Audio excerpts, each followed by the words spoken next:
From a certain point of view, The Empire Strikes Back is out today. Like the first book in the series, it tells the story of The Empire Strikes Back from the perspective of 40 side or background characters, some familiar and some brand new to the universe. I was a big fan of the first installment of the series, so does the second one hold up? Mostly yes, I liked it, but not as much as I liked the first. Maybe it's because the first was such a novel concept, and the second time around I knew what to expect.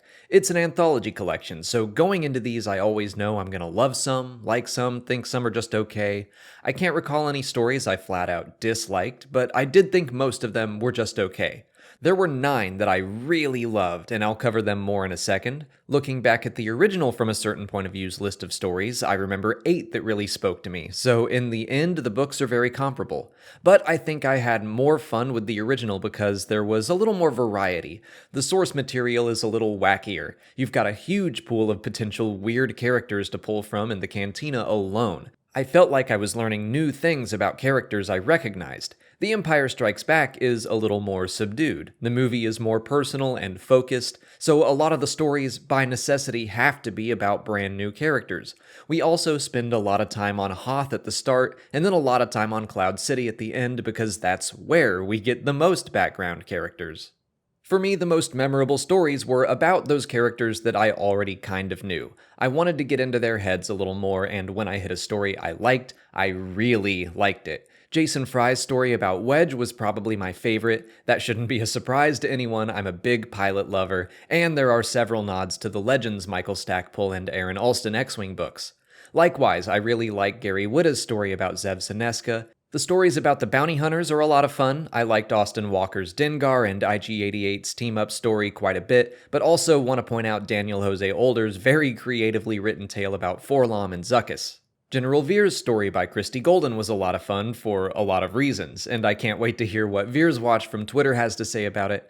Of course, Wilro Hood gets a story written by Rob Hart, and it was very fun. He did have a bit of Legends history, but this version is more intriguing with his Camptono treated almost like the briefcase in Pulp Fiction.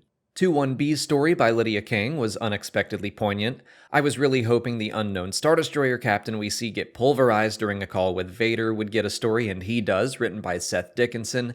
That was maybe the biggest surprise for me. It's easily something that could be written as a joke, but it's got a lot of smart, powerful stuff to say about the Empire and fascism and those who blindly follow it.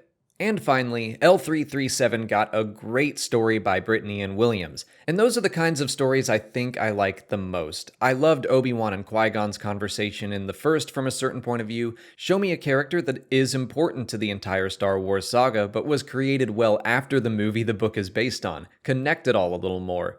L3's story is exactly that, and I think it improves not only the way I see some aspects of The Empire Strikes Back, but Solo as well.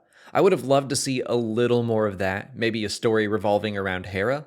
But that's just what I enjoy and what I would do if I were in charge of the book. Those stories get me the most excited because I'm a lore junkie. I really did love nearly a quarter of the stories in the book. I'll admit it took me a while to get through the whole thing, partially because it is very long, and partially because I was distracted with everything else going on in the world, and partially because I just struggled through some of the stories. And that's just the nature of anthology books. Even if the novelty has worn off for me a little in the past 3 years, I still hope people pick up this book and this series because the 9 or 10 stories I find to be really special are absolutely worth the price of admission for me. And I want the series to continue. I feel like every new Star Wars movie has more and more possibility when it comes to these side characters. Think of From a Certain Point of View stories for the prequel era. There are so many to choose from, and I really hope we get to read those tales someday. If you want to check out From a Certain Point of View, The Empire Strikes Back for yourself, you can pick it up for free on Audible by clicking on the link in the description or by going to www.audibletrial.com/Star Wars Explained. The audiobook is out right now, and the production value on all the Star Wars audiobooks is very high with sound effects and music. It's like listening to a movie, but the From a Certain Point of View books go above and beyond with a larger voice cast including John Hamm, Sam Witwer, Mark Thompson, and more. Signing up for an Audible trial will get you a credit for 1 free audiobook, and you can use it on Chaos Rising or just about any Star Wars book you can think of. Or get anything you want. The point is, you get a free book, and you'll be supporting the channel when you do. But that's it for today. If you haven't already, please like this video, subscribe to the channel, follow us on Twitch, Twitter, Instagram, and Facebook, and consider checking out our Patreon page. As always, thanks for watching, and may the Force be with you.